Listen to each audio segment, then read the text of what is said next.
53-year-old Clinton Davis was beaten and killed here on his property at Mile 4 on the George Price Highway.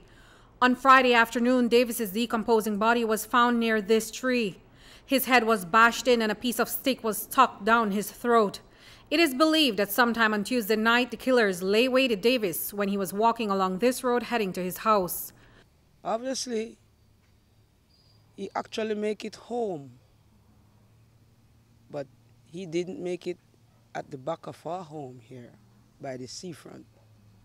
But he did came home off of that bus, and at the booth out there, that was where it seems like they were dodging him, and that's where they escalate the killing, no? And I realized that my husband was dead all this while because he was so swollen. He was so swollen like a balloon. He had injuries to his body? Yes, ma'am. He had a crash in his forehead, like they take something and lash him in his head. And he had a stick stuck down his throat when we saw him at the boom morgue. Davis went to Belize City on Tuesday to shop for groceries. His daughter-in-law saw him around 5 that evening in the city. Alice May says that he never returned home that night, but she never suspected that he was lying dead just a stone's throw away from his family home. But that Tuesday night, police were out near Davis's property, reportedly looking for a body, but they never found one.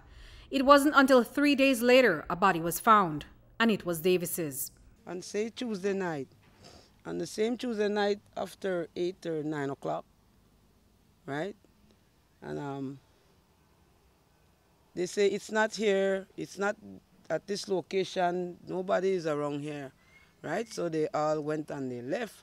But before the officer left, I told him that same Tuesday night while we were in the yard here before they left over there, I told him that my husband gone today was Tuesday and he was supposed to come home and he didn't. So they say you cannot file a missing report as yet. And at what point did your children become concerned that your husband didn't come home? Did you suspect that, he turned up dead? I didn't expect that. The same Tuesday, all of us was at home in the night. We didn't even hear a noise, understand? And the place was quiet. The spirit didn't feel like there was somebody dead, because I know my husband too, he's a guy like sometimes he go out, he hang out with one of his cousin, Mando, and then he bring him home in his car. So I don't worry about that, you understand? But when the third day comes and he didn't came back, I told my daughter to put out something on the Facebook. And as they put out something on the Facebook, the Friday afternoon, the police was in the line at the crime scene. I didn't even know and see my husband down there, and I didn't even smell a thing because the breeze blew that way. Alice Mee says she's convinced that Davis was killed because of this property. It was handed down to him from his parents as leased land, and he paid to get the property title. But the seafront land he developed over the past 32 years, which he registered as a Florida beach resort. But while this piece of land of about 5 acres brought him many joys in his younger years, since 2006, it became an issue of contention with relatives that even went before the court.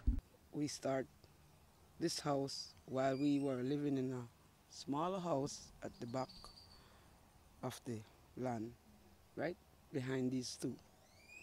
We started to invest some money. We built a road, put a nice structure road in, with our own pocket money, pay for the property and everything. After that, he constantly comes around. He had a wife too, stressing us out. Making threats? Yes, ma'am. Broke up our booth, stamped them in. We have records of those, in court. They bunged them over the piece. He is no enemy to him. He still caused problems until it escalated to this. So now you believe that Mr. Davis was killed because of this land? Yes, ma'am. The guys, they come quarreling. He brought all kinds of guys. Sometimes different ones, some other times different ones. I cannot recall all of them. Did they ever make death threats like, look, Clinton, I will kill you for this land? Yes, ma'am. The killers took some of Davis's personal belongings. Some documents, including his wallet, were found strewn around where he was killed. Alice May doesn't believe that there were random robbers, but rather persons who knew him well and wanted him dead. Did he have any personal belongings with him when they found the body, or were his things missing? Yes, ma'am.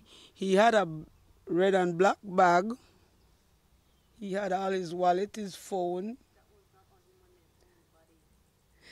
It seems like the killers, they went through everything that he has and stole the bag as well.